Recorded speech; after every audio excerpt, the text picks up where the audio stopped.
সুপ্রিয় দর্শক, আমি খান মোহাম্মদ রুমেল স্বাগত জানাচ্ছি সম্পাদকীয়তে। ডিজিটাল নিরাপত্তা আইনের মামলায় গ্রেফতার হয় সাংবাদিক, কখনো জামিন মেলে তড়িৎ, কখনো পোহাতে হয় কারাবাসের ভোগান্তি, অথচ আশ্বাস ছিল এই আইনের অপপ্রয়োগ রোধের। এসব নিয়ে আমাদের আজকের সম্পাদকীয় ডিজিটাল নিরাপত্তার বেড়াজাল। আর এ নিয়ে আলোচনার জন্য আমাদের সঙ্গে স্টুডিওতে উপস্থিত আছেন ব্যারিস্টার রুমিন ফারহানা এমপি, বিএনপি দলীয় হুইপ, আছেন অ্যাডভোকেট এবিএম রিয়াজুল কবির কাউসার, সদস্য কেন্দ্রীয় কার্যনির্বাহী সংসদ বাংলাদেশ আওয়ামী লীগ। এছাড়া অনলাইনে আমাদের সঙ্গে যুক্ত আছেন জাহিদুল হাসান পিন্টু, সম্পাদক ডিবিসি নিউজ। দর্শক, আপনারা এই আলোচনায় সরাসরি অংশ নিতে পারবেন। এর জন্য টেলিভিশনের পর্দায় নম্বরে ফোন করতে হবে। এছাড়া ফেসবুকের মাধ্যমে আপনাদের মন্তব্য পাঠাতে পারেন। আলোচনা শুরুর আগে দেখে নেব এখনকার প্রধান শিরোনামগুলো। করোনায় দেশে মৃত্যু ও শনাক্তের রেকর্ড, 230 জনের প্রাণহানি। গ্রামাঞ্চলে শ্বাসকষ্ট না হলে পরীক্ষায় করাচ্ছেন না কেউ, শিগগিরই অনুমোদন পেতে পারে বুয়েটের অক্সিজেন। ঠাকুরগাঁও সদর হাসপাতালে করোনা রোগীদের 300 টাকার বরাদ্দে দেয়া হচ্ছে 70 টাকার খাবার। খবর প্রকাশ করায় অসুস্থ সাংবাদিককে গ্রেফতার, 20 ঘন্টা পর মিলল জামিন। রাজধানীর নির্মাণাধীন ভবনগুলো যেন এডিস মশার খোঁয়ার, সরকারি ভবনেও মিলছে লার্ভা। অভিযানে 4 লাখ টাকা জরিমানা, হাসপাতালে বাড়ছে ডেঙ্গু রোগী। জাদু দিয়ে টাকা বানানোর কৌশল শেখানোর কথা বলে গাজীপুরে 2 বন্ধুকে হত্যা, 4 দিন পর অর্ধগলিত লাশ উদ্ধার, মাত্র 2500 টাকার জন্য খুন। এবং তুরস্কে অভিবাসন প্রত্যাশীদের বহনকারী ভ্যান উল্টে বাংলাদেশি সহ 12 জন নিহত। ভ্রমণ ভিসায় ভারত দুবাই হয়ে লিবিয়ায় পাঠায় আন্তর্জাতিক চক্র, দেশি দালালদের ধরার তাগিদ। দর্শক, শিরোনাম দেখছিলেন, মূল আলোচনা যেতে চাই। বলছি আজকে আমাদের আলোচনার শিরোনাম ডিজিটাল নিরাপত্তার বেড়াজাল। ডিজিটাল নিরাপত্তা সহ অন্যান্য নিরাপত্তা আইন সহ অন্যান্য সমসাময়িক বিষয় আজকে আমরা আলোচনা করব। শুরুতেই অ্যাডভোকেট এবিএম রিয়াজুল কবির কাউসার, আমি আপনার সঙ্গে যুক্ত হতে চাই। আমাদের খবরের শিরোনামের দ্বিতীয় শিরোনামটি ছিল যে ঠাকুরগাঁও সদর হাসপাতালে করোনা রোগীদের 300 টাকার বরাদ্দে খাবার দেওয়া হচ্ছে মাত্র 70 টাকার। এই খবরটি প্রকাশ করা একজন সাংবাদিককে গ্রেফতার করা হয়েছিল, যিনি তখন করোনা আক্রান্ত। 20 ঘন্টা পর তার জামিন মিলেছে। তো এখন মামলার এজাহারে যেটি বলা হয়েছে সেটি হচ্ছে এই খবর প্রকাশ করার দায়ে আইন শৃঙ্খলা পরিস্থিতির অবনতি হতে পারে। এখন সরকার বরাদ্দ দিচ্ছে 300 টাকা করে, আর সরকারের যারা দায়িত্বপ্রাপ্ত এটি মানুষজনকে বন্টনের জন্য তারা দিচ্ছে 70 টাকা। এই জনগণের টাকা জনগণকে দিচ্ছে না, এই খবর যদি জনগণ জানে তাহলে আইন শৃঙ্খলা পরিস্থিতির অবনতি কিভাবে হতে পারে? আপনি একজন রাজনীতিবিদের পাশাপাশি আইনজীবীও। ধন্যবাদ আপনাকে, ধন্যবাদ সময় টিভির দর্শকবৃন্দকে। আজকে জিল্লাস মাসের ঈদের চাঁদ উঠেছে, 21 তারিখ ঈদ। জিম্বাবুয়েতে টেস্ট ক্রিকেটে আজকে আমরা বহুদিন পর একটা জয়ের মুখ দেখেছি। করোনায় আজকে 230 জন মারা গেছে, 11,870 শনাক্ত। আজকে লকডাউনের যে বিধিনিষেধ, এটার 11তম দিনের বিধিনিষেধের 11তম দিন আপনি সংযোজন করেছেন ঠাকুরগাঁয়ে ডিজিটাল আইনের মামলা। দেখুন, আপনি এটা ক্লিয়ার করেছেন যে কোনো আইনে যে কোনো মামলা হোক, এটার এফআইআরটা কিন্তু ইম্পর্টেন্ট। দেখেন, যে কোনো বিষয়ে দুর্নীতি অনিয়ম হতে পারে, আমাকে দেখতে হবে সরকার, আইন শৃঙ্খলা বাহিনী বা যারা দায়িত্বে আছেন তারা যথাসময় ব্যবস্থা নিচ্ছেন কিনা বা সাম্প্রতিককালে নিয়েছেন কিনা। দেখুন, আমরা বৈশ্বিক বিপর্যয় করোনায় নিঃসন্দেহে আমরা একটা কঠিন সময় পার করছি, দুর্যোগের দিন পার করছি। আমি যে পরিসংখ্যান আপনাকে দিলাম, এই সংখ্যা বাড়ছেই, জি, আরও হয়তো বাড়তে পারে। সেই সময় এমন একটি ঘটনা ঘটেছে। এবং দেখুন, হ্যাঁ, আপনি হেডলাইনও বলেছেন, জি, 300 টাকার খাবার 70 টাকায় দিয়েছে। আইন শৃঙ্খলা তড়িৎ ব্যবস্থা নিয়েছে এবং গ্রেফতার করা হয়েছে। জি, এবং আপনি দেখেন 20 ঘন্টার মধ্যে তাকে কিন্তু জামিন দেওয়া হয়েছে। তারা কিন্তু রিমান্ড চেয়েছিল, অর্থাৎ আইন শৃঙ্খলা বা দেখেছেন বিচার বিভাগ যে না, তার যে অভিযোগটা আনা হয়েছে সেটা যথাযথভাবে আনা হয়নি। জি, এখন আমার কথা হচ্ছে রিয়াজ ভাই, আপনি যদি বলছেন ব্যবস্থা নেওয়ার কথাটি, তো এই ক্ষেত্রে 300 টাকার বরাদ্দের যে 70 টাকা মাত্র খরচ করা হচ্ছে, বাকি 230 টাকার খবর নেই। এই যে খবর নেই আমাদের সাংবাদিকটি বলছেন, এটি সত্য নাকি মিথ্যা সেটি যাচাই বাছাই করে যারা এই কাজটি করছেন তাদের বিরুদ্ধে ব্যবস্থা নেওয়া উচিত ছিল, নাকি সংবাদটি যিনি লিখেছেন তার বিরুদ্ধে ব্যবস্থা নেওয়াটা যৌক্তিক? আমি যতটুকু জেনেছি, জি, ইতিমধ্যে কর্তৃপক্ষ একটা কমিটি করেছেন, ব্যবস্থা নিচ্ছেন, হয়তো তারা একটা বিভাগীয় ব্যবস্থা নেবেন এবং এটা প্রমাণিত হলে আইনগত ব্যবস্থা নেবেন, এটা অন্য একটা বিষয়। কিন্তু আপনি যে বিষয়টার অবতারণা করলেন, সাংবাদিকদের বিষয়টা, এটা তো এফআইআর যা এসছে বা এটা অপপ্রয়োগ হয়েছে বলে কোর্ট অলরেডি সিদ্ধান্ত দিয়েছে, তাকে বেল দিয়েছে। দেখুন, আমরা জননেত্রী শেখ হাসিনার নেতৃত্বে আমরা 2009 সালে ডিজিটালের দিকে এগোই। আজকে বাংলাদেশ বলতে পারি ডিজিটাল বাংলাদেশে রূপান্তরিত হয়েছে। এটার কিছু সুফল আছে, কুফলও আছে। একটা ডিজিটাল সিস্টেম থাকলে এটার একটা আইন থাকতে হয়, এটার অপপ্রয়োগ অপপ্রচার এটাও দেখতে হবে। এবং জানেন, এই ডিজিটাল ব্যবস্থাপনার সবচেয়ে বেনিফিশিয়ারি কিন্তু আমাদের পরবর্তী প্রজন্ম। আমরা বা আমাদের আগের প্রজন্ম কিন্তু এখন হ্যাবিচুয়েটেড হইনি। এই কিন্তু রিয়াজ ভাই, ডিজিটাল ব্যবস্থাপনা একটি আর ডিজিটাল সিকিউরিটি, আমি বলতে চাচ্ছি সেটাই। হ্যাঁ, আমাদের এই বিষয়ে ইতিমধ্যে কিন্তু কথা উঠেছে যে আমাদের আকাশকে আরেকটু নিয়ন্ত্রণ করতে হবে। সেটা যেই হোক, সাংবাদিক হোক, যে কোনো পেশার হোক, যেভাবেই হোক, কেন আমরা একটা অবাধ সুবিধা পেয়েছি। বাংলাদেশের এখন 490টি উপজেলায় বা 4000 ইউনিয়ন পরিষদে কিন্তু এখন ডাটা সেন্টার আছে, এন্ট্রি সেন্টার আছে, যেখান থেকে সবাই সুবিধাটা পাচ্ছে। বাংলাদেশ এখন মফস্বল শহর, মফস্বল গ্রাম বলে কিছু নেই। সারা বাংলাদেশই এখন ডিজিটাল নেটওয়ার্কে চলে এসছে এবং সুবিধাটা পাচ্ছে। এই যে আমাদের 1 কোটি লোক বিদেশ থাকেন, যে তাদের পরিবাররা যে যেখানে থাকুক, তারা কিন্তু এখন আর মোবাইল ফোন বা টিএনটিতে কথা বলেন না, তারা বিভিন্ন আধুনিক সুবিধা ছবি মানে কথা বলে থাকেন। হ্যাঁ, এটা লাগাম টানতে হবে। এটা শুধু সাংবাদিকদের বিষয়ে আমি বলছি না, আমি প্রথমে বলেছি আমাদের এটা সুফল পাবে আগামী প্রজন্ম যারা। লাগাম কিসের টানতে হবে, অপপ্রয়োগের নাকি এই অপপ্রয়োগ, অপপ্রচার, অব্যবহার যেন না হয়। অর্থাৎ এটা সুবিধা সবাই নেবে, নিতে হবে। সেই জন্য তো করা। দেখুন, এই করোনা কালে আমরা এটা সুযোগ সুবিধা নিয়েছি। এই যে আমরা দুইজন এখানে এসেছি, আর একজন তো আমাদের সাথে আছেন, ভার্চুয়ালি আছেন, তার মানে এটা আমরা ডিজিটাল অবশ্যই সুবিধা নিয়েছি। আমি আপনার সঙ্গে আবারও যুক্ত করি ভাই, যেটার জন্য অপপ্রয়োগটা না হয়। অনেক ধন্যবাদ আপনাকে। মিস্টার রুমিন ফারহানা এমপি, আপনি শুনছিলেন যে আমাদের অ্যাডভোকেট রিয়াজুল কবির কাউসার ভাই বলছেন যে এই ঘটনাটির ক্ষেত্রে যেহেতু অপপ্রয়োগ হয়েছে বলে মনে করা হয়, সেজন্য আদালত তাকে জামিন দিয়েছেন এবং অপব্যবহার অপপ্রয়োগ যেন না করতে পারেন সেই দিকে নজর দেওয়া উচিত। আপনি কি মনে করেন যে সেই দিকে নজরটা কি আমাদের যথেষ্ট আছে? আপনাকে অসংখ্য ধন্যবাদ। কিছু আইন থাকে যার প্রয়োগই অপপ্রয়োগ। ডিজিটাল সিকিউরিটি অ্যাক্ট সেরকমই একটা আইন। যখন আইসিটি একটা 57 ধারা নিয়ে নানান মহল থেকে প্রতিবাদ আসলো, সমালোচনা আসলো, ঠিক তার মুখে 2018 সালের নির্বাচনের একটু আগে আগে ডিজিটাল সিকিউরিটি অ্যাক্ট আনা হলো এবং দেখা গেল 57 ধারায় যে 4টা অপরাধকে একত্রিত করে ধারাটি করা হয়েছে, সেই অপরাধগুলোকে যা স্প্লিট করে 28, 29, 31, 32 এরকম ধারায় ভাগ করে করে এই ডিজিটাল সিকিউরিটি অ্যাক্টের মধ্যে অ্যাকোমোডেট করা হয়েছে। আমরা দেখলাম যেই সমালোচনাগুলো 57 ধারা নিয়ে ছিল, ঠিক একই সমালোচনা ডিজিটাল সিকিউরিটি অ্যাক্টের মধ্যে রয়ে গেছে। অস্পষ্টতা আছে, জামিন অযোগ্য ধারা বেশি, 20টা ধারার মধ্যে 14টাই জামিন অযোগ্য, 5টা জামিনযোগ্য আর একটা হচ্ছে সমঝোতা সাপেক্ষ। তো সমঝোতা সাপেক্ষকে যদি আপনি ধরেন, দেখা যাবে 15টা, 20টার মধ্যে 15টা ধারাই মোটামুটি জামিন অযোগ্য। শাস্তির ব্যাপারে 1 বছর থেকে শুরু করে যাবজ্জীবন। ফর এক্সাম্পল আমি বলি, নিরাপদ সড়ক আইন যেটা হয়েছে, সেখানে যদি কোনো দুর্ঘটনাবশত কেউ মৃত্যুবরণ করেন, ড্রাইভারের সাজা হবে 5 বছরের কারাদণ্ড।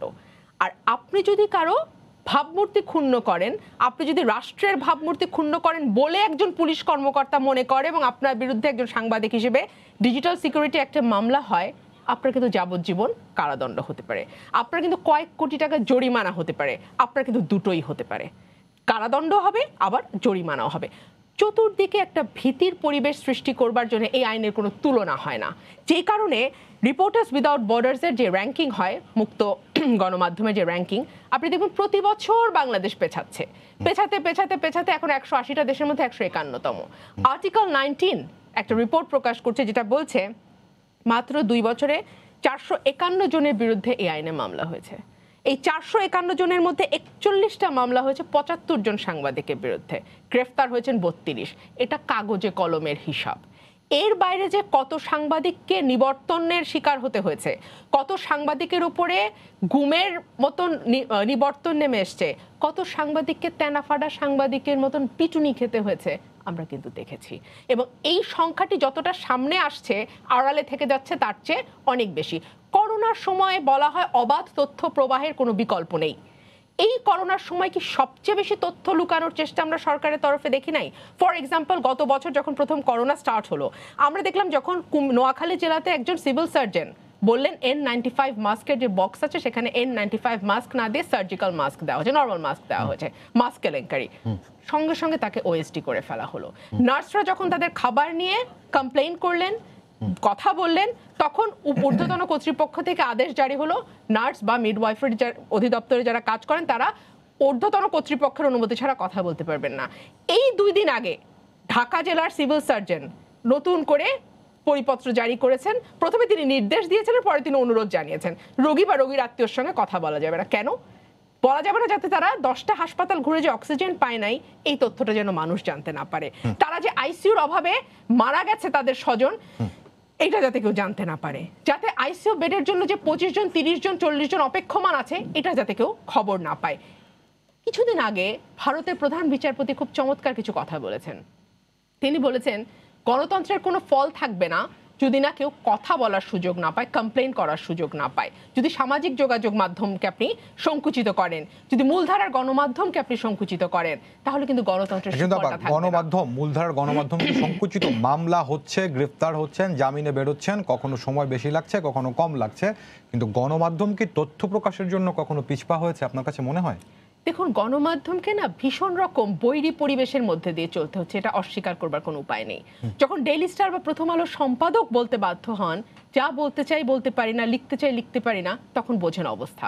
যখন রেহমান সোবহানের মতন ব্যক্তিত্ব বাংলাদেশে দাঁড়িয়ে বলেন যে আমি কি লিখছি সেই ব্যাপারে আমার পরিবার থেকে এক ধরনের চাপ আসে যে এত কিছু বলার দরকার নেই, তখন বোঝেন কি অবস্থা। যখন একজন সামাজিক যোগাযোগ মাধ্যমে কি লিখবে আর কি লিখবে না সেটা নিয়ে দফায় দফায় চিন্তা করতে হয় তাকে, তখন বোঝেন কি অবস্থা।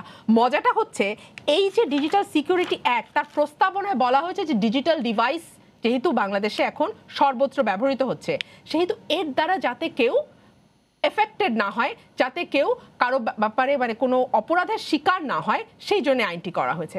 আমাদের মতন যারা বিরোধী দলের সঙ্গে রাজনীতি করছি, আপনি দেখবেন দফায় দফায় তাদের ব্যাপারে মানহানিকর মিথ্যা তথ্য দেয়া হয়। আপনি আজকে আপনার প্রোগ্রামের নিচে যে কমেন্টগুলো আসছে সেখানে দেখবেন যে আমাকে কি ধরনের কমেন্টের শিকার হতে হয়, আপনি দেখবেন সেখানে। এই ব্যাপারে তো কোনো ব্যবস্থা আমি আইন শৃঙ্খলা রক্ষাকারী বাহিনীকে নিতে দেখি না। পুলিশ তো এখানে তৎপর হয়ে নিজের থেকে ব্যবস্থা নিতে পারে। এই ব্যাপারে চান তাহলে সমস্যাটা কোথায়? আমি চাইনি, আপনাকে কে বললো? দফায় দফায় আমি থানায় গিয়েছি, না পাইনি। আমি জিডি করেছি, সেই জিডি করাতে আমাকে বহু কাঠখড় পোড়াতে হয়েছে। আমরা যে কোন অবস্থায় রাজনীতি করি রোমেল ভাই, এইটা এই চেয়ারে বসে তো আপনার কিছুটা বোঝার কথা। জি, অনেক ধন্যবাদ। আমি আপনার কোথায় করেন? শুধু টকশোতেই না, আপনার সঙ্গে আবার আমাদের সঙ্গে যুক্ত আছেন জাহিদুল হাসান ভাই, আপনাকে স্বাগত জানাচ্ছি আলোচনাতে। আমরা বলছি আলোচনার শিরোনাম ডিজিটাল নিরাপত্তার বেড়াজাল। আপনি শুনছেন আমাদের আওয়ামী লীগ নেতা রিয়াজুল কবির কাউসার ভাই বলছেন যে অপপ্রয়োগ কিংবা অপব্যবহার যেন না হয় সেটি অবশ্যই দেখা হচ্ছে, এবং ক্ষেত্র বিশেষে অপপ্রয়োগ অপব্যবহার হলে সেটির প্রতিকারও মেলে। কিন্তু ব্যারিস্টার রুমিন ফারহানা বলছেন এই আইনটি হচ্ছে এরকম যেটির প্রয়োগই হচ্ছে এক ধরনের অপপ্রয়োগ। কিন্তু আমরা যদি বলি এই আইনটি যখন হয় গণমাধ্যম কর্মীদের পক্ষ থেকে অনেক আপত্তির কথা বলা হয়েছিল, কিছু বিষয় জানানো হয়েছিল, তখন আইনমন্ত্রী আশ্বাস দিয়েছিলেন যে গণমাধ্যম কর্মীদের ক্ষেত্রে যেন এটির অপব্যবহার অপপ্রয়োগ না হয় সেটি দেখা হবে। সেই আশ্বাসের কতটুকু প্রতিফলন ঘটেছে বলে আপনি মনে করেন পিন্টু ভাই? ধন্যবাদ আপনাকে। দেখেন, আজকে যে বিষয়টা নিয়ে তুলেছেন এটা নিয়ে আমরা আইনটি পাশ হওয়ার আগে থেকেই কথা বলে আসছি। ইভেন আমরা যেহেতু স্টেক হোল্ডার, আমাদের সঙ্গেও কথা বলেছে। আইন তো শুধু সাংবাদিকদের জন্য আলাদা করে হয় না, আইনটা বাংলাদেশের 16 কোটি মানুষের জন্য আইন। সে আইনটির প্রস্তাবনা যদি আপনি দেখেন, প্রস্তাবনাটা ক্লিয়ার। এই আইনের উদ্দেশ্য ডিজিটাল নিরাপত্তা নিশ্চিতকরণ এবং ডিজিটাল মাধ্যমে সংঘটিত অপরাধ শনাক্তকরণ, প্রতিরোধ, দমন, বিচার করা। যদি এইটা হয়ে থাকে এই আইন নিয়ে আমাদের উদ্বিগ্ন হওয়ার কিছু নাই। কিন্তু সমস্যা হলো এই ডিজিটাল নিরাপত্তা আইন তার সংজ্ঞাটা, পরিধিটা এত দূর বাড়িয়েছে যেটা আমাদের সাংবাদিকতার পরিধির মধ্যে ঢুকে গেছে। এই জায়গায় আমাদের সমস্যাটা হচ্ছে, এই পরিধির মধ্যে ঢুকে গিয়ে সাংবাদিকতার যে জনগণের যে তথ্য জানার অধিকার, যে সুরক্ষা করার কথা, সেখানে সেটা অরক্ষিত হয়ে যাচ্ছে। আমরা স্পষ্ট দেখতে পেয়েছি যে আইনটি ভালো উদ্দেশ্য করা, আইন সবসময় ভালো উদ্দেশ্যই করে, কোনোদিন কোনো আইন খারাপ উদ্দেশ্য করে না। কিন্তু আইনটার ব্যবহার যে খারাপ উদ্দেশ্যে করা হবে, যখন এটা আমরা আগে থেকে বুঝতে পারি এবং বোঝার পর যখন আমরা এটা বোঝানোর চেষ্টা করি সরকারকে বা যা আইন প্রণেতাদেরকে বোঝানোর চেষ্টা করি, তারপরও যখন সেটা না বুঝেন তখন বোঝা যায় যে উদ্দেশ্যটা খারাপ। এই আইনের ক্ষেত্রে আমি বলবো ক্লিয়ার কাট, আমরা শুরু থেকে যেটা বলে আসছি, এই আইন পুলিশকে অবারিত ক্ষমতা দিয়েছে। এই ক্ষমতাটা দিয়েছে কখন? সংসদ সদস্যরা যখন এই আইনটির আপনার ড্রাফট তৈরি করেন, আইনের প্রসেসটা আপনিও জানেন, আর দুইজন অ্যাডভোকেট আছেন, একজন সংসদ সদস্য আছেন, ভালো করে জানেন। তো এই জায়গায় আইনটির ড্রাফটে, চূড়ান্ত ড্রাফটেও আপনার পুলিশকে সেই অবারিত ক্ষমতা দেওয়া ছিল না। আপনি দেখবেন এই আইনের খুব সম্ভবত 43 ধারা, সেখানে পুলিশের অনুরোধের প্রেক্ষিতে, আমলাতন্ত্রের চাপের প্রেক্ষিতে শেষ মুহূর্তে সংশোধন এনে সেটাকে ক্ষমতাটা অবারিত করা হয়েছে। আগে ছিল ওই একটা এজেন্সি হবে, ওই এজেন্সির মহাপরিচালকের পারমিশন নিয়ে অ্যারেস্ট করতে হবে বা কাউকে কিছু জব্দ করতে হবে, সেটা অবারিত করা হয়েছে। পিন্টু ভাই, আপনি যেহেতু এজেন্সির মহাপরিচালকের পারমিশনের কথা বলছিলেন, এখানে আপনি অবশ্যই মনে আছে আপনার, এর আগে যে ডিজিটাল সিকিউরিটি অ্যাক্টের আগে আইসিটি অ্যাক্ট ছিল এবং সেটি যে 57 ধারা, একের পর এক যখন দেশের বিভিন্ন প্রান্তে 57 ধারায় মামলা হচ্ছিল, তখন পুলিশ সদর দপ্তর থেকে একটি বিজ্ঞপ্তি দেওয়া হয়েছিল যে 57 ধারায় যদি কোনো থানায় মামলা হয়, পুলিশ মহাপরিদর্শকের অনুমোদন ছাড়া মামলা গ্রহণ করা যাবে না। এখন কিন্তু সেটিও নেই ডিজিটাল সিকিউরিটি অ্যাক্টে। না রুমেল, এটা তো উনি বলেছেন, এটা আইনের পার্ট না, এটা উনি নির্দেশনা দিয়েছিলেন, ঠিক আছে, কিন্তু এখন তো সেরকমও নেই। আইনের মধ্যে যখন করে দিবেন তখন তো ভিন্ন অর্থ বহন করবে। আমি বললাম এটা করা যাবে না, কিন্তু আইনে আছে এইটা, তো আপনি কি করবেন? আইনে যেটা আছে সেটাই করবেন। এই কথা 2006 সালে এই রুমিন ফারহানাদের সরকার যে আইনটা করেছিল, আপনার কি বলে, তথ্য প্রযুক্তি আইন, আইসিটি অ্যাক্ট, যেটা, সেই আইনের সময় আমরা কথা বলেছি, আমাদেরকে বলা হয়েছিল এই আইনটি সাংবাদিকদের বিপক্ষে ব্যবহার করা হবে না, এই আইনটি আপনার ভয় পাওয়ার কিছু নেই, অপরাধ, সাইবার অপরাধ ঠেকানোর জন্য এটা করা হয়েছে। দেখেন সেটার অপব্যবহার হয়েছে। তারপরে আপনার 2009 সালে যখন তথ্য অধিকার আইন করা হলো, আমরা অভিনন্দন জানালাম, তথ্য অধিকার আইন করা হলো। সেই আইনের পাশাপাশি যখন আপনি এই ডিজিটাল সিকিউরিটি একটা করবেন, এটা কন্ট্রাডিক্টরি হয়। আপনি একদিকে তথ্য জানার অধিকার দিবেন, আরেকদিকে তথ্য লুকিয়ে রাখার ব্যবস্থা করবেন। দেখেন, এই যে বাংলাদেশের ইতিহাসে কোনো সাংবাদিকের বিরুদ্ধে যে আইনটা কখনো ব্যবহার করা হয়নি, এই যে কি বলে আপনার অফিসিয়াল সিক্রেটস অ্যাক্ট, যেটা 1923 সালের, এই প্রথম রোজিনার বিরুদ্ধে যে ব্যবহার করা হলো, এই আইনটিও আপনার এই ডিজিটাল সিকিউরিটি অ্যাক্টে ঢুকিয়ে দেওয়া হয়েছে। সেইটাও আপনার খসড়ায় ছিল না, মানে সংসদ সদস্যরা যে খসড়াটা তৈরি করেছিলেন, পরবর্তীতে এটা চেঞ্জ করা হয়েছে। আমি বলছি কেন, এই আইনের প্রথমে যদি বলেন যে আপনি 8 ধারাটা যদি আসেন, ক্লিয়ার ওটা বোঝা যায় যে এটার উদ্দেশ্যটা কি। এই 8 ধারায় আপনি এই ওই যে আবার মহাপরিচালকের অধিক্ষেত্রভুক্ত যে কোনো বিষয়ে, আপনি একটু শুনেন শুধু লাইনটা, ডিজিটাল মাধ্যমে প্রকাশিত বা প্রচারিত কোনো তথ্য উপাত্ত ডিজিটাল নিরাপত্তার ক্ষেত্রে হুমকি সৃষ্টি করলে উনি এটা অপসারণ করবেন। তার মানে আমার টেলিভিশন বা আপনার টেলিভিশন কিন্তু এই ডিজিটাল ডিভাইস দিয়ে চলছে, তাই তো? এখন কোনো একজনের মনে হলো, যারা তদন্ত করবেন, যে এই জায়গায় আপনার ওই অপব্যবহার হতে পারে, এই যে তার মনে হওয়ার পর আমার টেলিভিশনটা কিন্তু উনি বন্ধ করে দেওয়ার ক্ষমতা রাখেন। পরে উনি হয়তো দেখবেন যে না, এটা আইন শৃঙ্খলার অবনতি ঘটানোর মতো ছিল না বা এটা এত খারাপ না, কিন্তু উনি তো ঘটনাটা ঘটিয়ে দিলেন, আমি কিন্তু ভিকটিম হয়ে গেলাম। এই সুযোগটা এই আইনে দেওয়া হয়েছে। এইরকম একটা দুইটা না, আপনি যদি আসেন যে 25 ধারাটা, একই রকম মিথ্যা, ভীতি প্রদর্শক, আক্রমণাত্মক, এই সমস্ত কি কি কথা দিয়ে যে ওয়েবসাইটের মাধ্যমে যদি এগুলি করেন, তাহলে আপনাকে বা আপনি যদি কাউকে অপদস্থ করার চেষ্টা করেন, এই যে শব্দগুলো যে এখানে ব্যবহার করা হয়েছে, এই শব্দগুলো অস্পষ্ট। ক্লিয়ার আমি বলে দিতে পারি, ওনারাও ব্যাখ্যা দিতে পারেন না এই শব্দগুলোর।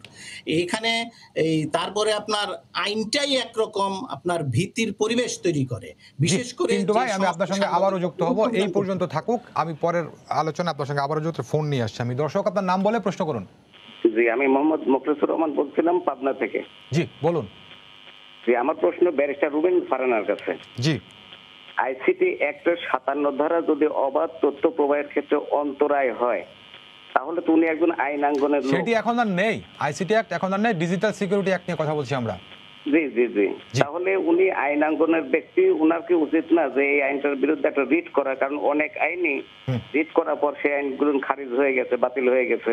জি, ব্যারিস্টার রুমিন ফারহানা এমপি এই প্রশ্নের উত্তর দেবেন, তার আগে আমি একটু রিয়াজুল কবির কাসর ভাইকে আবার শুনতে চাই। কাসর ভাই, আপনি বলছিলেন যে অবাধ তথ্য প্রবাহের যুগ এখন তৈরি হয়েছে, অবাধ তথ্য প্রবাহ মানুষজন জানতে পারছে, তাহলে একটু তথ্য দেই আপনাকে আমি।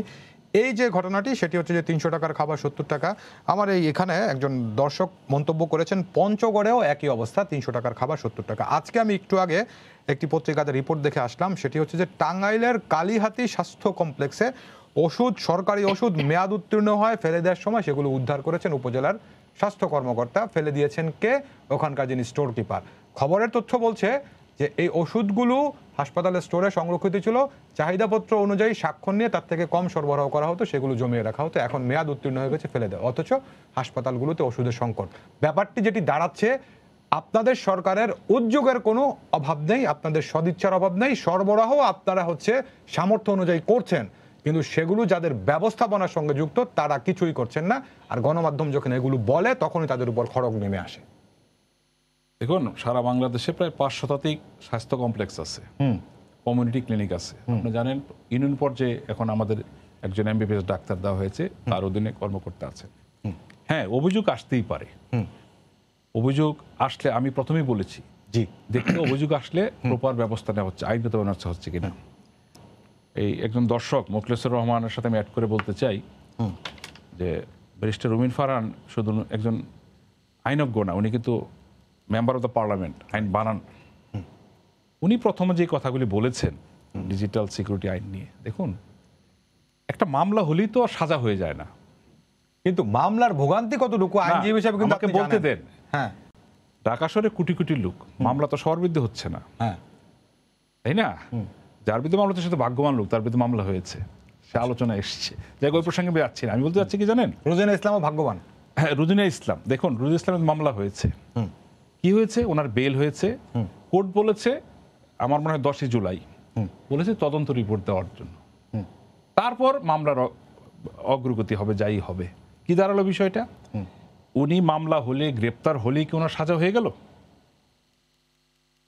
দেখুন ব্যারিস্টার রুমিন ফারহানের আমি আরেকটা কিন্তু বলতে রিয়াজ চাই, ভাই, আমাদের পিন্টু ভাই যে কথাটি বলছিলেন যে মামলা হলেই, গ্রেফতার হলেই সাজা হয়ে গেল না, কিন্তু মামলা হওয়ার আর গ্রেফতার হওয়ার ভোগান্তি কতটুকু, সাজা হয়তো আমার দেখুন, 2 বছরের হবে, জেল খেটে ফেলে 3.5 বছর। এই সংখ্যাটা কত? যাক, আমাকে একটু বলার সুযোগ জি দিন। অবশ্যই। আপনি জানেন যে ওনারা 91 সালে রাষ্ট্রীয় ক্ষমতা আসার পরে সন্ত্রাস দমন আইন হয়েছিল, তারপরে আবার জননিরাপত্তা আইন হয়েছে। না সন্ত্রাস দমন আইনের, কেন এটা আমি ব্যক্তিগতভাবে ভিকটিম তো, আইনটা হয়েছিল কি গ্রেপ্তার হলে 90 দিন বেল হবে না। আমি সে ভাগ্যবান লোক, জি, আমি সচিবালয়ে গ্রেপ্তার হয়েছিল, 90 দিন আমার বেল হয় নাই, অর্থাৎ হাইকোর্টে বেল দেওয়ার কোনো সুযোগ নাই। পরবর্তীতে কিন্তু সেটা পরিবর্তন হয়েছে। হ্যাঁ, আজকে যে আইন নিয়ে বলছি, পিন্টু ভাইয়া বলেছেন ওনাদের সাংবাদিক নেতারা আমাদের তথ্যমন্ত্রী, আইনমন্ত্রীর সাথে অনেকবার বৈঠক করেছেন, তাই না? ভবিষ্যতে বিবেচনা আনা হবে, কিন্তু দেখতে হবে এই আইনটিতে এই পর্যন্ত কতজন সাজা পেয়েছেন বা মামলা শেষ পর্যন্ত গিয়েছেন। যেমন রুমিন ফারহানরা বলেন, ফারহানা জি, মাননীয় হুইপ, জি, যে আমাদের তথ্য লুকানো হচ্ছে। ওনারা কিন্তু করোনা শুরু হওয়ার পর বলার চেষ্টা করেছেন মৃত্যু সংখ্যা মিলছে না, এই হচ্ছে না, সে হচ্ছে না, পরবর্তী তার বলেন না, কারণ এই ডিজিটাল বাংলাদেশে কোনো তথ্য আর লুকানোর সুযোগ নেই, সেটা জেলা পর্যায়ে হোক, উপজেলা পর্যায়ে হোক, ইউনিয়ন পর্যায়ে হোক। কিন্তু বিএনপি বলে বলতে বলতে হয়রান হয়ে গেছে, এই জন্য আর বলি না। না না, দেখুন এটাও ঠিক, ওনারা বলেছেন ওই যে 2টা পত্রিকার নাম বলেছেন, ওনারা বলছেন লিখতে চায়, লিখতে পারেন না। দেখেন ঢাকা শহরে আমি যতটুকু জানি প্রতিদিন 352টা পত্রিকা বেরোয়, আর কোন পত্রিকা বলেছে যে আমরা লিখতে চাই, লিখতে পারি না, লিখতে পারছি ওইটা না? বলার সাহস তো নাই। তারপর দেখেন জননেত্রী শেখ হাসিনার নেতৃত্বে ও ওনার সিদ্ধান্তে এখন প্রায় 30-32টা চ্যানেল। কোন কথাটা ওনারা বলেন না, কোন প্রসঙ্গটা তুলেন না, কটুক কম বলেন, পুরোটাই বলেন, টোটাল সুবিধা নেন, নিয়ে বলেন আইন করেছে। এটা তো প্রত্যাশিত নয়। হ্যাঁ, আমি যে প্রথম হেডলাইনটা শুরু করেছিলাম, জি, যে দেখেন ঈদ আছে, করোনা বাড়ছে, জিম্বাবুয়ে জিতছি, এবং এই যে আমাদের এই নারায়ণগঞ্জের এই একটা 5গাঁও গ্রামে একটা জঙ্গি বাড়িও ঘেরা রাখা হয়েছে, এটা বাস্তবতা। তারাও বসে নেই, সরকারকে এটাও দেখতে হচ্ছে এই সময়ে, দেখতে তো হবেই না, অর্থাৎ ওই গ্রুপটা কিন্তু বসে নেই, আমরা হয়তো পুরোপুরি নিয়ন্ত্রণ করতে পারি না। আমাদের সঙ্গে সিনিয়র সাংবাদিক কাজল ভাই যুক্ত হয়েছেন, একটু শুনে আমি আসছি। জি, কাজল ভাই কি আছেন আমাদের সঙ্গে? কাজল ভাই, আপনাকে স্বাগত। হ্যাঁ, জি, আসসালামু আলাইকুম কাজল ভাই। শোনা যাচ্ছে রোমান? জি কাজল ভাই শুনতে পাচ্ছি, আসসালামু আলাইকুম। আসসালাম। আচ্ছা, আমি কাউসার সাহেবের কাছে একটা জি কাজল ভাই বলেন। সেটা হচ্ছে কদিন আগে আমরা দেখলাম রিপোর্টার বর্ডার একটা প্রতিবেদন দিল, যেটা নিয়ে অনেক কথাবার্তা হচ্ছে, তাই না, যেটা বাংলাদেশের গণমাধ্যমে। এই সময়ে স্বাস্থ্য বিভাগ দেখেন, এই যে ঢাকার সিভিল সার্জন তথ্য প্রবাহ একটা বাধার সৃষ্টি করলো ঠাকুরগাঁয়ের বিষয়টা। মানে স্বাস্থ্য মন্ত্রণালয় কি সরকারকে বিব্রত করার জন্য এগুলো করছে কিনা, এই বিষয়টা ওনাদের সরকার ভাবছে কিনা। কারণ স্বাস্থ্য মন্ত্রণালয় যে কাজগুলি ওই রিপোর্টার্স বর্ডারের রিপোর্টের পরে করছে, প্রত্যেকটা কিন্তু কেন জানি মনে হচ্ছে ওই রিপোর্টকে সত্যতা প্রমাণের জন্য করছে। নইলে ঢাকার সিভিল সার্জন কেন তথ্য প্রবাহে বাধা দেবে? ঠাকুরগাঁই সাংবাদিককে কেন, একটা করোনা আক্রান্ত সাংবাদিককে কেন হাত করা পরে হাসপাতালে বেডে রাখা হবে? এই জিনিসটা কাজল ভাই মাঝে মাঝে কিছু অতি উৎসাহী কাজল ভাই ধন্যবাদ। কাজল ভাই আপনি আমাদের সঙ্গে থাকুন একটু, যার জন্য সরকারকে খুব বিব্রত অবস্থায় পড়তে হয়। সেটি না, ওই যে বেস্টার রুমিন ফার্না, যে কাজল ভাই যে প্রসঙ্গটি তুলছেন, বেস্টার রুমিন ফার্না বলছেন যে অনুরোধ পত্রিকা আমরা দেখেছি, যেটি দেখেছি তিনি এটি দিয়েছেন তার অধীনস্থ কর্মকর্তা যারা আছেন তাদেরকে নিষেধাজ্ঞাপত্র, অর্থাৎ গণমাধ্যমে কোনো তথ্য দেওয়া যাবে না। এখন আপনি যখন আবার আমার গণমাধ্যমের নীতি নৈতিকতার জন্য প্রশ্ন তুলবেন বা বলবেন রিপোর্টিং কিভাবে করবো, তখন অভিযুক্ত ব্যক্তির কথা যখন আমি নিব, যার বিরুদ্ধে অভিযোগ করছেন তার তো বক্তব্যটা তো আমাকে নিতে হয়। তো তখন যার বিরুদ্ধে অভিযোগ তাকে যখন আপনি নিষেধাজ্ঞাপত্র দিয়ে রেখেছেন যে তুমি কোনো কথা বলবা না, তাহলে আমি রিপোর্টটা কিভাবে দিব? তাহলে অবাধ তথ্য প্রবাহটা কিভাবে অবাধ থাকবে? দেখুন, আপনারা তো লক্ষ্য করে দেখেছেন এখন প্রতিদিন করোনার যে নিউজটা আসে, খুলনা, রাজশাহী, আলাদাভাবে আসে, কিন্তু আমাদের কিন্তু আলটিমেট বিকালে ওয়েট করতে হয়, স্বাস্থ্য অধিদপ্তর সেটা কিন্তু ধরে নিতে হয়।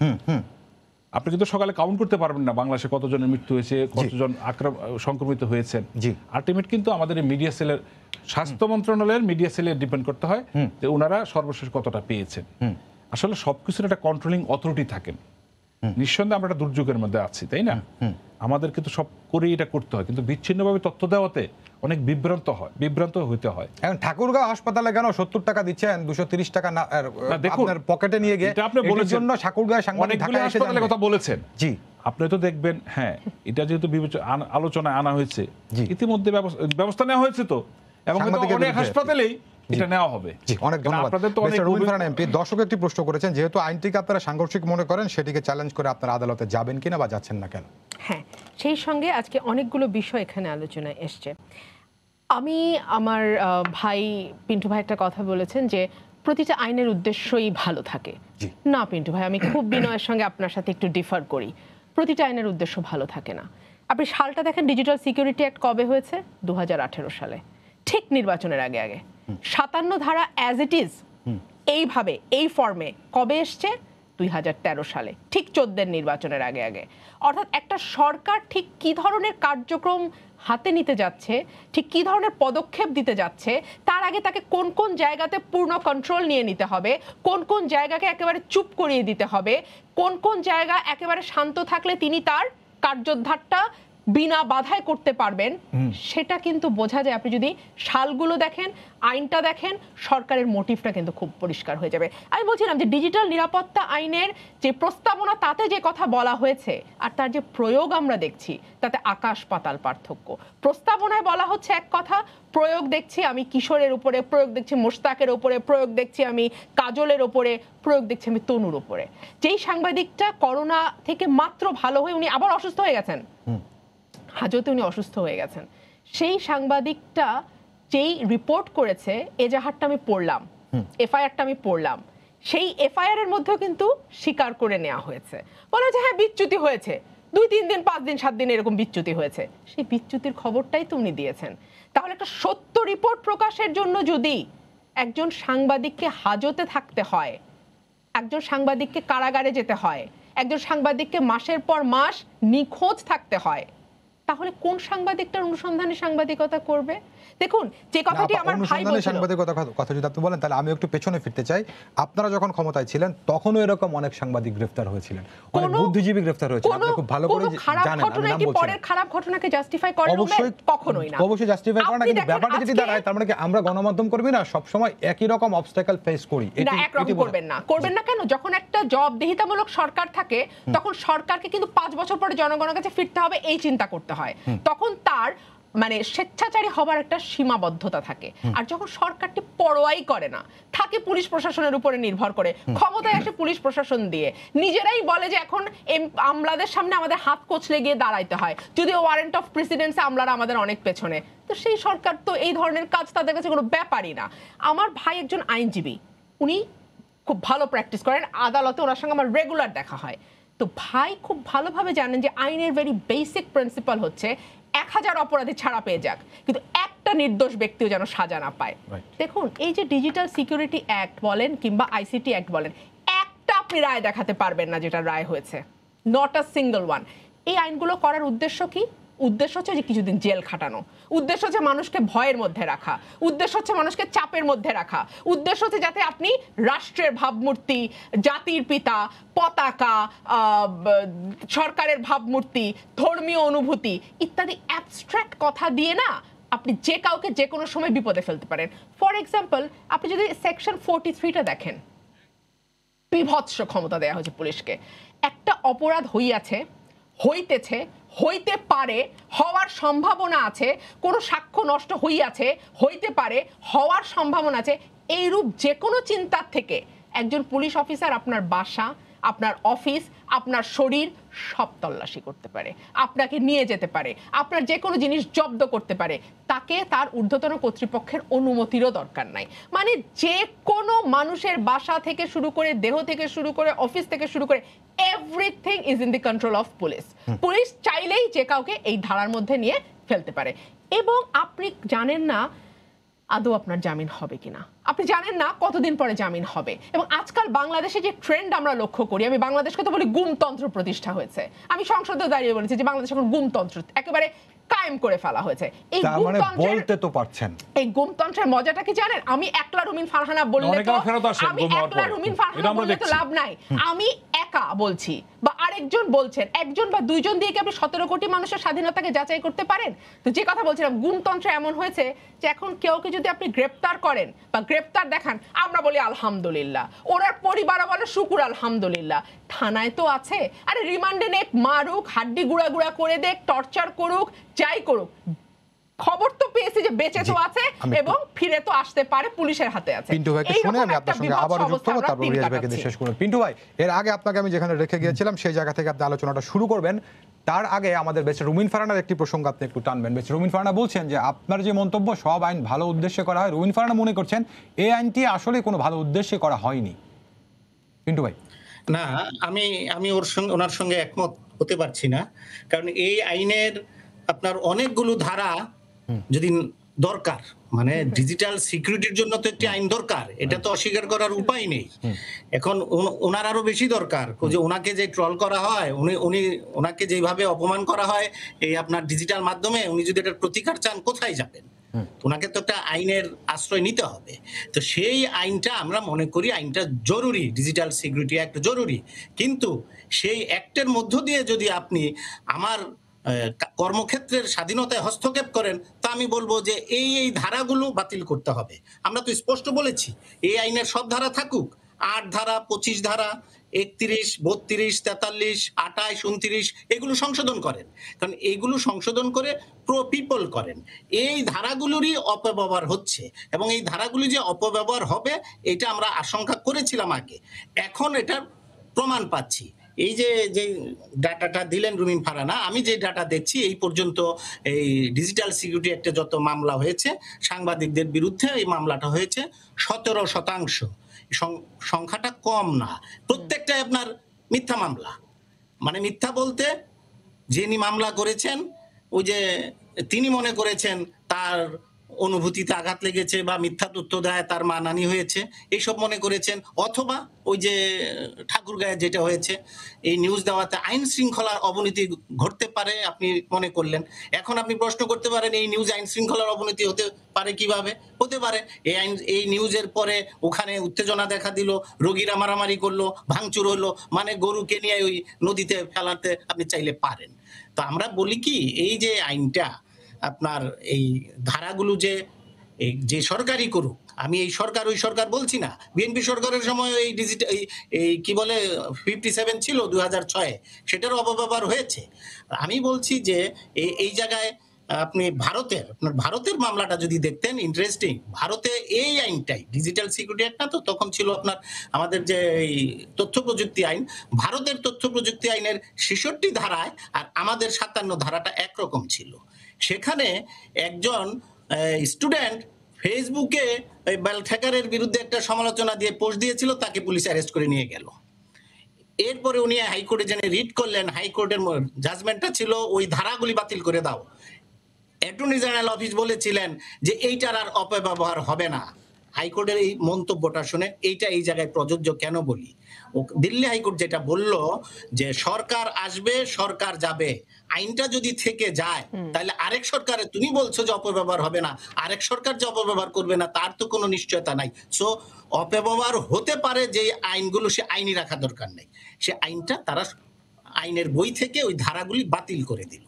আমাদের এখান থেকেও যখন আমরা বাতিল করতে বললাম, ওই ২০০৬-এর যে আইনটার ৫৭ ধারা বাতিল করা হলো, কিন্তু ওই যে উদ্দেশ্যটা খারাপ, ওই আইনটাকে, ওই ধারাটাকে আপনি ৪টা ভাগে ভাগ করে ডিজিটাল সিকিউরিটি অ্যাক্টে নিয়ে আসলেন এবং এমনভাবে এস্টাবলিশ করলেন, শেষ পর্যন্ত দেখা গেল যে এই মুক্তমনা লোকজনের উপরই, যিনি সত্যি কথা বলতে চান তার উপরেই আপনার আঘাতটা আসবে, যেটা আমরা আশঙ্কা করেছিলাম সেটা হয়েছে।